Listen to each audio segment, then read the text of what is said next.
Welcome to the Innovators and Investors Podcast. I'm Kristian Marquez, founder and CEO of FinStrat Management. At FinStrat, we provide CFO-led accounting, finance, and reporting services to assist clients monetize their business. Stick around to the end of the podcast, and I'll share how you can be our next guest. Now on to the show. Hello, and welcome to another episode of the Innovators and Investors Podcast. I'm your host, Kristian Marquez, founder and CEO of FinStrat Management. With us today, we have Howard Morgan. Howard is not only the chairman of the B Capital Group, but one of the NVCA's recent Vanguard Award winners. Howard, welcome to the podcast. Thank you, Kristian. So let's start with B Capital Group. Would love to learn more about the firm and its investment focus. B Capital Group is a multi-stage venture firm running from seed stage through venture growth. We have about $8 billion under management in total. Right now, investing out of two funds, mainly the early stage fund called Ascent, and that fund's about a $400 million fund, and the growth fund, which is about a $2.1 billion fund. We invest globally, so offices in the US, but also all over Southeast Asia, Singapore headquarters, Indonesia, Bangalore, Delhi, Mumbai, a little bit of presence left in China, Hong Kong and Beijing, but not doing new investing in China right now, geopolitics being what it is.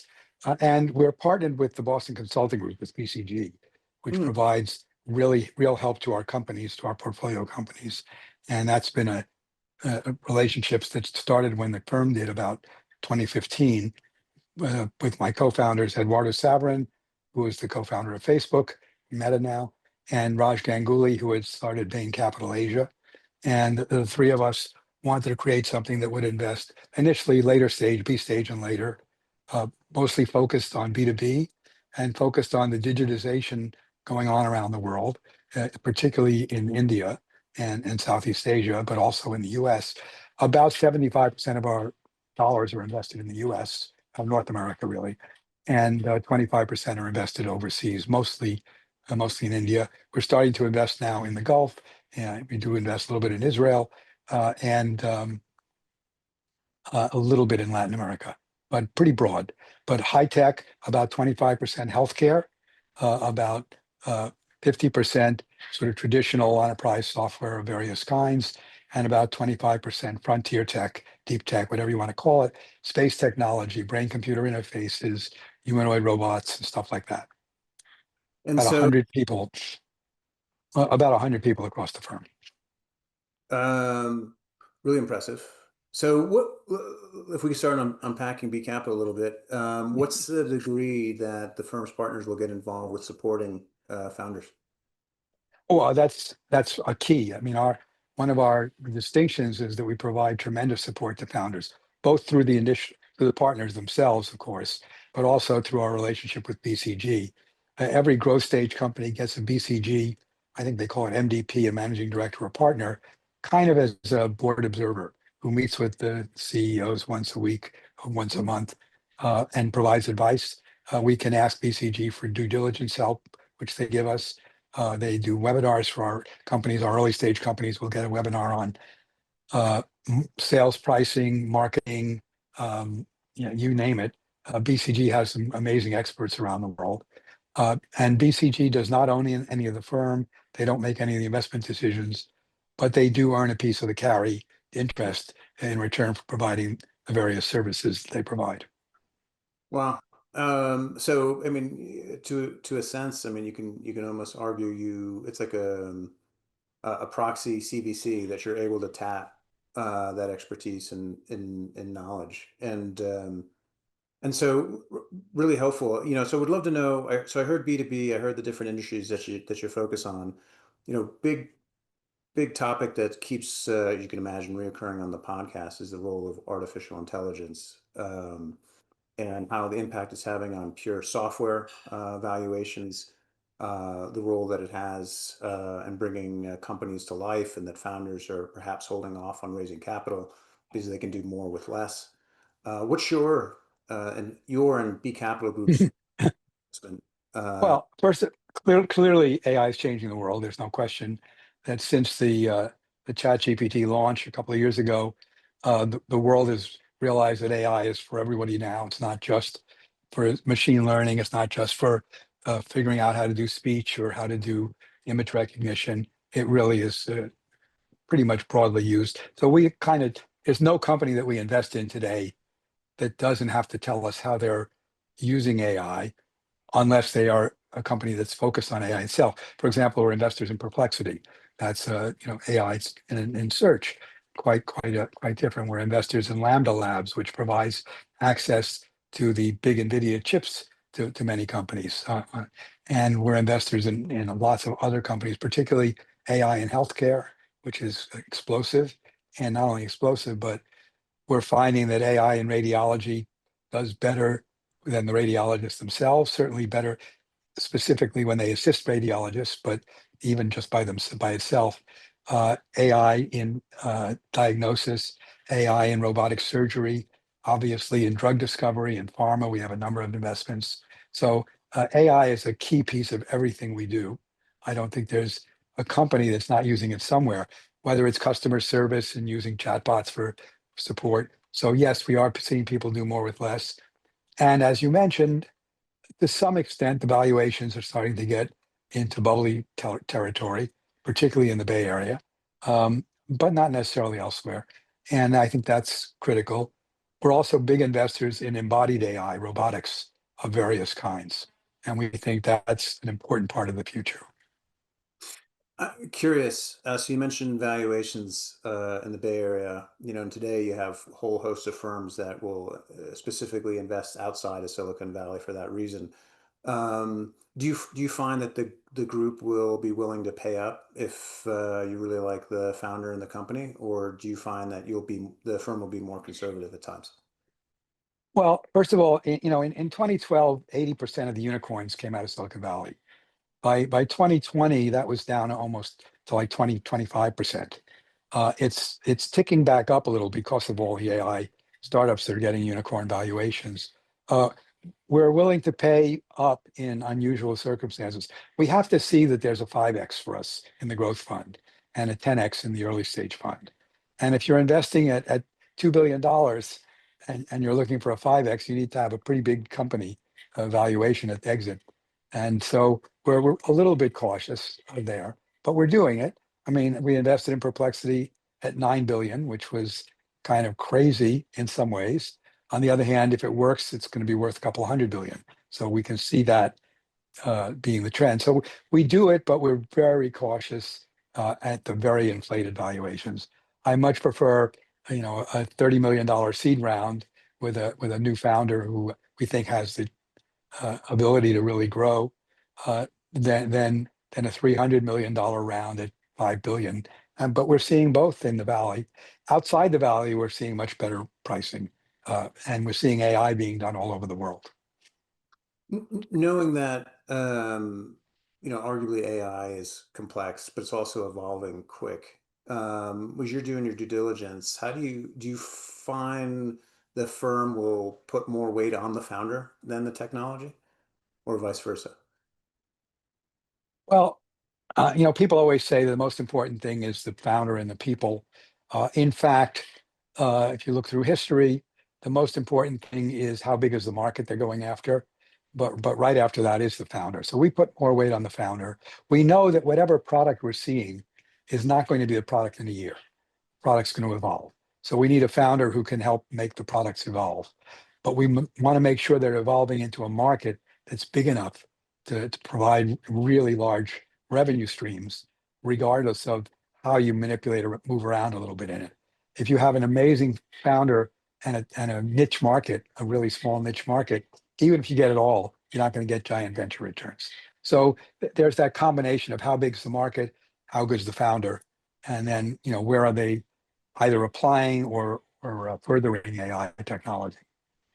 I'm curious, on average, how many investments will you make a year out of the $400 million fund? Out of the $400 million fund, we'll typically do 10 to 12 investments a year. That fund should have 50 or 55 at most, but more like 50 investments. And that'll probably be over 40 months. It's 48, 36, 42 months, something like that. So about an investment a month. Got it. If we could take a step back, as I mentioned at the beginning of the podcast, and you're aware the Yep. NVCA recognized you for an illustrious career. Would love to hear what that looked like leading up to your role as chairman. Sure. I mean, the career arc was, I started out being very lucky uh, to be advised when I was in college not to go into big physics, high energy physics, but to go into computing. And this was in 1968, before most people knew much about computing.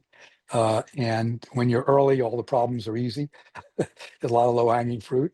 So I became a professor at Cornell University for a few years and at Caltech, and then 12 years at the University of Pennsylvania, where I was jointly tenured in the Wharton School and the Engineering School, the Moore School of Engineering. So I was kind of an unusual player who understood that computers were important and applying them to business was really important. And that led to Jim Simons asking me to help found Renaissance Technologies with him back in 1982. So I left for a 2-year leave of absence, never came back, to start Renaissance with Jim. He was the CEO, I was the president. And in the first 7 years of Renaissance, which is now known as the premier quant trading fund around the world, but the first 7 years, we also had about half the money in venture. And for the first 5 years, venture dominated the returns. It was only in year 6 and 7 that we got the quant models working well enough that we took the venture out of Renaissance in 1989 and let it become the quant fund it is today. And I continued to invest from the same office and, with my money and Jim's in venture throughout the 90s, and doing things like Idea Lab with Bill Gross and a company called Infonautics with Josh Koppelman and Marvin Weinberger. And Josh later on did Half.com. And after that was sold to eBay, Josh in 2004 came to me and said, he had moved back to the Philadelphia area. He said, I think it's time for an early stage, seed stage fund, and asked me to help start First Round Capital.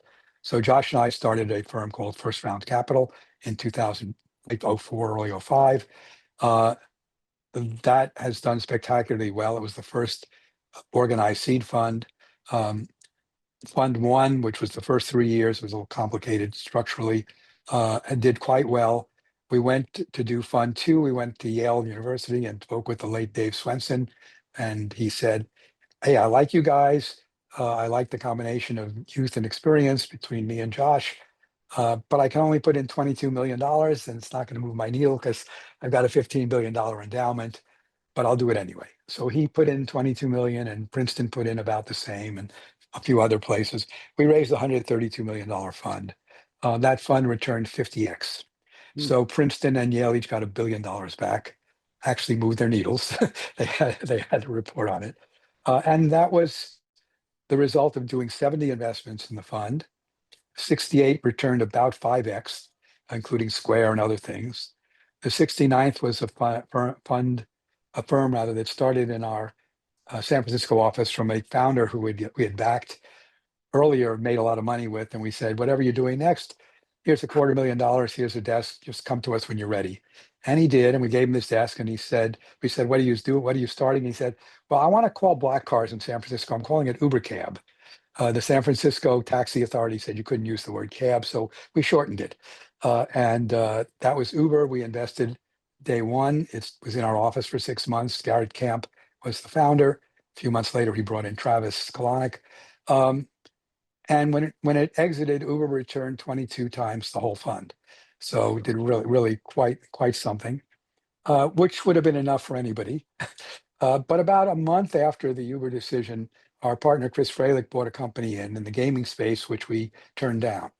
And then a month after that, he came back to us and he said, look, I think you made a mistake. I'm bringing my 8-year-old son, Max, to pitch you on Roblox. And with Max's enthusiasm, we decided to do it. So we did Roblox, and that in the end returned even more than Uber, like 23, 24x. Yeah. And so, it was kind of an amazing fund. Funds 3, 4, 5, etc. I think they're up to fund 9 now. Did quite well. When we started First Round, I said to Josh, I would give him 10 years. I was 60 when we started. 10 years later, I said, you're going to need new fresh blood. It's early stage funds need to rejuvenate. So I'm going to step back. I announced I was stepping back. And that's when Raj and Eduardo approached me and said, look, we're starting something, but it's not going to compete with first round. It's going to be B stage and later, global, which first round wasn't. And we have this partnership with BCG. And I said, sounds exciting. Count me in as an investor. How big a commitment can I make? And they said, no, we want you to be our chair and help us make new mistakes, but not repeat the ones you've already made, building Renaissance and Idea Lab and first round and so on. And so I joined officially on 1/3 of my time. If you ask my wife, she said that means 8 hours a day, but with B Capital. And I spend my time both overall firm operations and strategies and a chunk of it running the Ascent Fund, the early stage fund. Well, congratulations to an amazing career. I probably can count myself around the rest of our audience who thinks if only we're so fortunate. And I have a bunch of questions. Let me start. Was there a defining moment back in the UPenn days when you realized that the impact computers were going to have on business? I would say that in 1973, I brought machine 50 on the ARPANET to the University of Pennsylvania. So this internet was, the information superhighway. We were hacking it out of the brush, if you will, and I got on email. So I've now got 52 years of email. Wow. Received the first spam ever sent in 1974, and receive a lot more of it today, I would say. Uh, and I realized pretty quickly that this was going to change the world. And I would say that between 1973 and 1979, when I was doing a lot of research on what we called in those days the Office of the Future, which I would go around lecturing the world's big companies and governments, saying, you're going to be on email, you're going to have word processing. I spent 1977 teaching at the Harvard Business School. One of my students, Dan Bricklin, created VisiCalc, which was the spreadsheet at the time. And I guess we had done for my Office of Naval Research projects and DARPA windowing systems long before Microsoft Windows. And I said, I can see how this is going. This is going to spread to basically everyone. And I kind of could predict and did predict, I would say, everything that happened up until the iPhone. So in terms of the internet and business, I foresaw that. I have articles about it, and I could see what was going to happen. And as a result, even when I was at Penn, I made a few investments in various technology companies, and it was kind of interesting. One of them was one that Jim Simons and I invested in somebody from the Rand Corporation, a company called Interactive Systems. It was the first Unix licensee of Bell Labs, the first commercial license for Unix. It led to the Unix that Sun uses, that IBM used, and a whole bunch of different Unix systems got bought eventually by Sun. And that's why Jim then invited me to join him in starting Renaissance and doing venture capital out of there. But that time at Penn, in pretty much 73 to 76, is when I started realizing this was really world changing. I'm curious if you've ever done a comparison between the rate of technology adoption between the early 70s and, the late 90s, mid 90s when the internet finally started to take off as compared to today, and what you attribute the differences to. So in 93, we had a company called Quarterdeck Office Systems put out the first browser, and put out the first video chat and all those things. And doing all that on 56K dial-up modems just didn't quite work. And the internet in 1999 had roughly 100 million users, mostly using dial-up. Okay. And so and it was still pretty explosive. But what really changed it, and that's kind of when Google started. We had Idea Lab had GoTo, which was the first big search engine, became called Overture, ended up in Microsoft's hands. Google ended up paying hundreds of millions for our patents on paid search. Bill Gross announced paid search at the TED conference. It was booed. People were like, "Oh, people are going to pay for my time and my attention in search. No, that's horrible." Including Larry and Sergey saying, "This is terrible. We'll never do that." Until they realized it was an amazing business model, and they did it. They're good guys, and I like them a lot. And we sold them Picasa later on for their photo stuff. But I would say that, you know, we did realize what was going to happen with this. And what changed was in the early 2000s, after all the fiber was laid and all the bankruptcies of the fiber companies, we had the ability to create cheap broadband everywhere.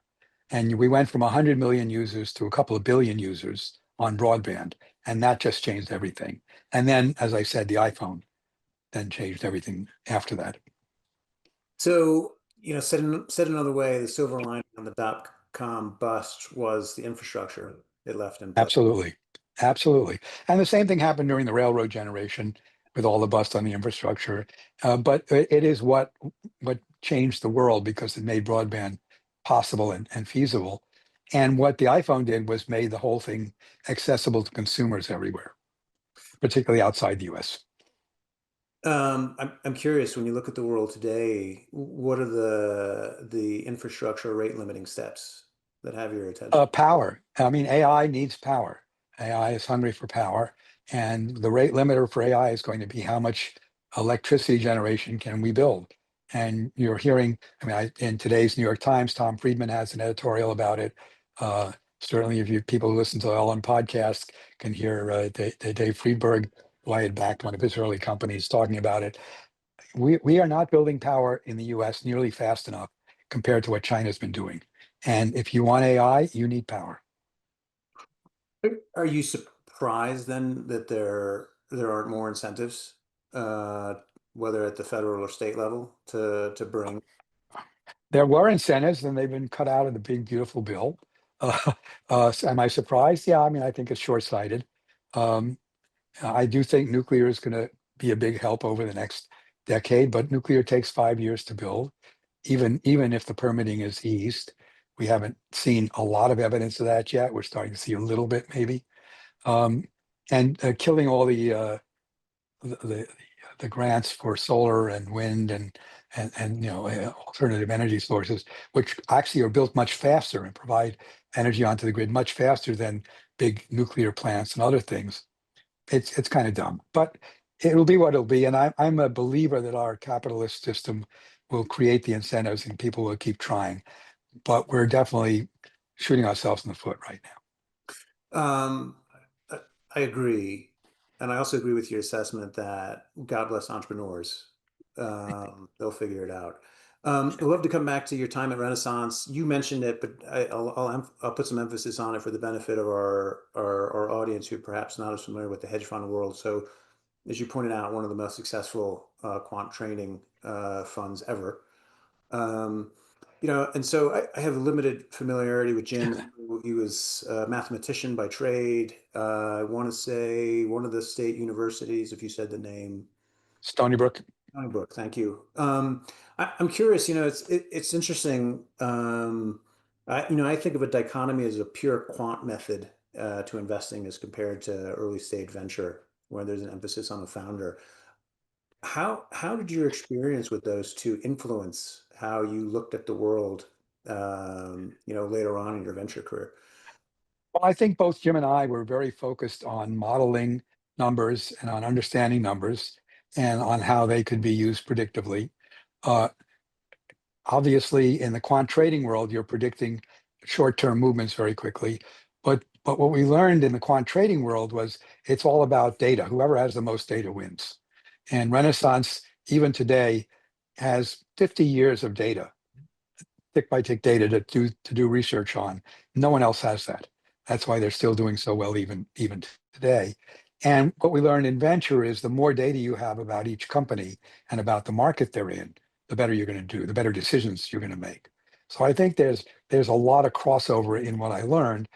Obviously, the people part's very important, but at Renaissance, that translated into who did Jim hire, what kind of mathematicians. So he never hired anyone who knew anything about the markets because he was hiring mathematicians, statisticians, physicists, astrophysicists, people who understood time series, number series, big data. And he didn't want them to be colored by thinking they knew something about what that data was about. So the fundamentals of a company kind of, they didn't want to know about that unless it was in the data. which is, their earnings and other data, but it's all about the data. Now, that was true of all the people researching and creating trading signals. There's another group that did the actual trading on the markets, and the markets are brutal in terms of actual trading. So that group gets credit for figuring out how to make a trade at the right price against people who are trying to front run them or do other things to cut their profitability.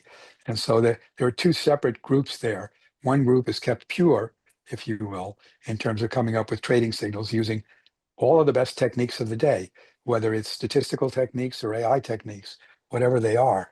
How do we take a large amount of data?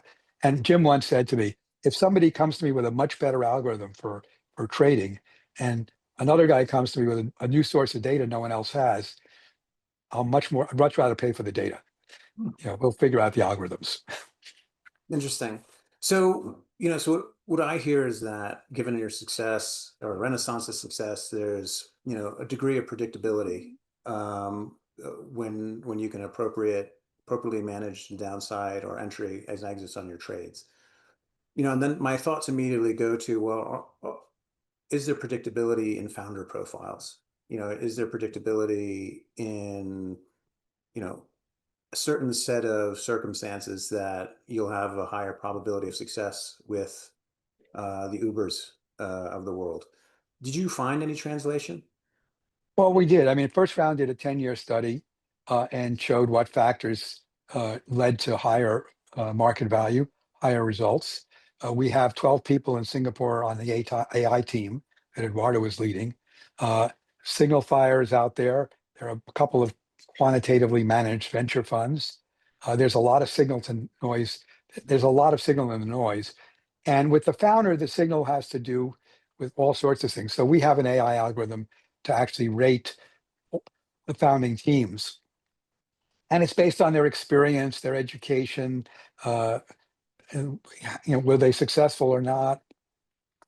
How close to what they've studied are they working? If you have a founder who's been an amazing founder at Uber, for example, in transportation, and they want to start something that has nothing to do with transportation, that may not translate as well. So, how close to what they want to do next is what they've done in the past. So yeah, there's a lot you can do in a quantitative way. I don't think you can make the whole decision that way because integrity is very critical. You want to have founders who will tell you the truth, including the bad news. You want to have founders who are fun to work with because you're going to work with them for a decade after you make the investment, and life's too short, right? So you want to be able to somehow assess those things independently, but there are a lot of quantitative measures that we're finding and we're using. Makes complete sense. And it's really fascinating to hear hear you say that they complement one another. Just by sheer background, started my career day trading during the dot-com boom. I happened to work in a small RIA, and they had a hedge fund. I think I could say the name. It's been over 20 years. Caxton out of Sure. Bruce. Yeah, Bruce Kovner, and I knew he was employing a bunch of PhD mathematicians, and I was watching them short stocks to zero and consistently. And I asked the question, how do you do that? And so I've always kind of been fascinated by this idea that there are patterns. Yep. How you apply them in the venture world. So that's great to hear. So now you spent, it sounds like, over 2 decades effectively immersed in venture. How have you seen it change over the years? And has it been for the better or for the worse? Well, like anything else, success brings in a lot of competitors, right? When we started first round in 2005, we were the only seed stage fund, pretty much. By 2010, we showed our investors at the annual meeting a slide that had, here are 12 new seed stage funds starting with the letter F this year. So, and what happens is there's a basic law of economics, supply and demand. So if the supply of capital gets too big, right, the prices are going to get out of range. And so what happened was in 2005, I think our average entry pre-money valuation was in the 2 million range. And a couple of years later, it gotten to 3, and then it got to 5 and 6.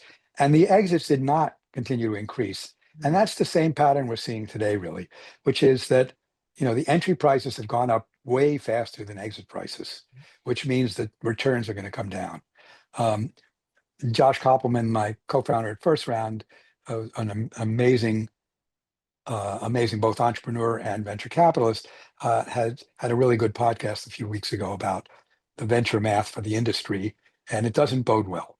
There's too many venture funds, and it's kind of like when in 1982, when Jim and I started investing in the PC world, we had 300 companies come to us saying, we're going to have 1% of the PC market, Compaq and all those come. And well, that's 300%. That doesn't work. You can't all have 1% of the market. Plus, that's not the way competition works. One of you's got to get 50% for it to be interesting. So I think we're seeing that in the venture world today. Way too many funds, way too many solo GPs, which is I don't know what the right word is, an unnerving trend, because as an investor, because on the other side, I have a family office, we're investors in 80 VC funds, and we worry about solo funds because there's nobody to provide a check and balance for that solo founder's thinking. And so, yes, if they hit one big, great, but there's nobody to temper their craziness, however it may be.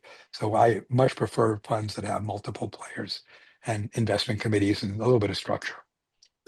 Um, so do you see consolidation in venture, or do you just see these funds close up shop I, because you're growing impatient? After the bubble, I don't know the exact numbers, but there were 1,500 venture funds at the bubble started. There were 800 a year later. NVCA can give you the statistics, but a huge number of firms closed up shop. They returned almost zero. There were funds that returned close to zero. They got their money in 99 and invested it all in 12 months. And the crash happened, and basically most of their companies went away. Um, I worry about that right now in the AI world, uh, particularly for some of these solo GP funds who are investing in some of these big AI things. There is a difference, which is that today, at least, because of secondary markets, you don't have to wait for the IPO or the merger. You can get out of some of your stock. And at B Capital, we've taken advantage of that when it's appropriate. It's the right thing to do. And so that added a new exit vehicle. But you're net, it's going to cut off the long tail. And if you look at the Ubers and the Robloxes and so on, it's that long tail where you make the giant returns. And and so if you keep squashing it down, then the overall industry returns there's no question they're going down. Do you, I'm curious, do you have any exit markers that the firm will use to make a decision that it's time to get some return off the table with a secondary? We do. We have a small team actually that looks at when it's appropriate to exit. We don't have any specific marker, but first of all, it has to, if it's beating our base case, where we thought it would be in that many years by a significant amount, we might take 20% off the table. We might take our bait off the table, as it were. Um, there's nothing that LPs like better than DPI, than getting dollars returned to them. And it's great to have a fund that has a TVPI, a total value of 3, 4, 5. But if the DPI is 0.1, it's not, it ain't, Josh used to say, it ain't real until the moolah's in the coolah. And so you really do have to get those some real exit, and that exit can easily be secondary sales. In today's market, that's perfectly legitimate. Usually don't sell all of it. You keep some of it. Um, Howard, I genuinely appreciate your time. Thank you for sharing it with our audience. Before we wrap up, two more questions. One's a retrospective I really enjoy asking our guests, and that is if you had an opportunity to go back, have a conversation with your younger self, what would you share? Well, I would have told my younger self that making the decision to give up a fellowship to MIT in physics and go into computing instead in 1968 was the right decision. But I probably would have learned more about molecular biology, because I think the revolution in DNA, genetics, all that is something that used a lot of mathematics, a lot of pattern recognition skills. So I might have told myself to learn more about that. And what I tell kids today who say, where should I be? And, you can't just say AI, that doesn't really do it. I think the major impacts on humanity are going to come from the biological sciences over the next 2 decades. And I think that's a crucial area, along with space and robots. I mean, we've invested in Aptronic in Texas, humanoid robotics, and Google's been a co-investor with us. You know, Elon Musk has said he thinks there'll be billions of humanoids. I agree with him on that. I don't agree with him on a lot of things, but that one I do agree. Uh, so there's a lot of exciting things happening in the world to invest in over the next couple of decades. Only because you mentioned it, I'm curious. I've also given thought to the impact that biotechnology advances will have on longevity, and one of the consequences that I see is that there's an asset liability mismatch. People just aren't anticipating living, 90, 100, maybe even longer. Curious whether or not you've considered that, and if so, have you started making any investments along those lines? Well, a couple of things. First of all, my father, a major influence in my life, had his finances all set after he sold his business when he was 75 to be able to fund his life till he was 88. He lived to 93. So fortunately, I was there to help cover that last 5 years. But you're absolutely right. People do not plan properly for that. Um, I've been on a major mission for the last 7 years on longevity, on personal longevity, and then doing some investing around that to try to do things that will help me live a longer, healthier life. And and with the health span, as we call it now, which is to say, I don't want to be on tubes till I'm 120, but if I'd like to be walking around, my friend Alan Patrikoff, who's 91, says he's going to live to 114. He's completely sharp today. I'm trying for 120. I don't know if I'll get there, but we're doing whatever we can, better sleep, better diet, better exercise, whatever you can do supplement wise and medically, um, lots of things happening. That space is exploding. Peter Diamandis, Peter Attia, Dr. Florence Comite, my doctor, it's explosive, and I think it's important, but it's not clear in the venture space how to invest in it, because the government doesn't quite know how to regulate it. The FDA does not recognize aging as a disease, Hmm. so which means that you can't have an aging medicine because it's not a disease, therefore it doesn't need medicine. Well, we know that's not true inherently, but so there's a lot to do before we get to making it easily investable. Um, Excited to keep our eye on it. Last but not least, I'd love to give you an opportunity to recognize anyone personally or professionally in your life who's had a material impact. So I'm working on my memoir, which is called Pick Great Partners, and I will name a few of them. My wife, Eleanor, 57 years so far, hopefully a lot longer, supportive and all the way through. Um, Jim Simon, well, my thesis advisor who passed away, Dick Conway, but Jim Simons, major influence in my life, was a big loss to the world a couple of years ago when he died. But the Simons Foundation continues to be the largest supporter of mathematics and astrophysics and so on around the world. So still doing great there. Uh, Bill Gross at Idea Lab continues to come up with great new ideas. Josh Koppelman is the best venture capitalist I know, and a really thoughtful and wonderful person, and was an absolutely great person to start first round with. And my current partner is Raj and Eduardo, and I view myself as a catalyst. So they all do the work, and I throw my 2 cents in here and there and nudge them a little bit, maybe this direction, that direction, to make things a little better. But great partners are really important in this world, and I've been very fortunate. Well, shout out to all of them, and congratulations on 57 years of marriage. That's fantastic. Great example for the rest of us. And when do you anticipate the memoir coming out?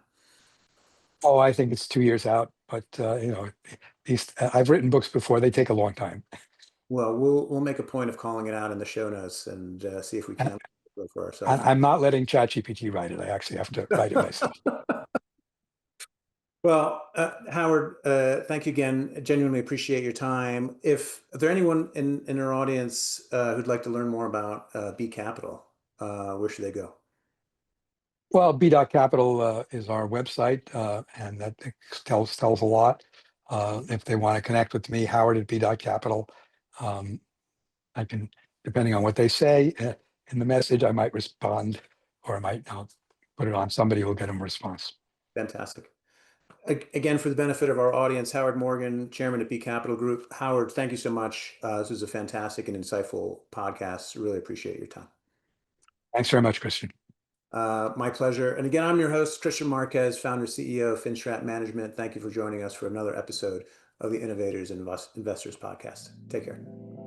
Kristian Marquez here. Thank you so much for listening to the Innovators and Investors Podcast.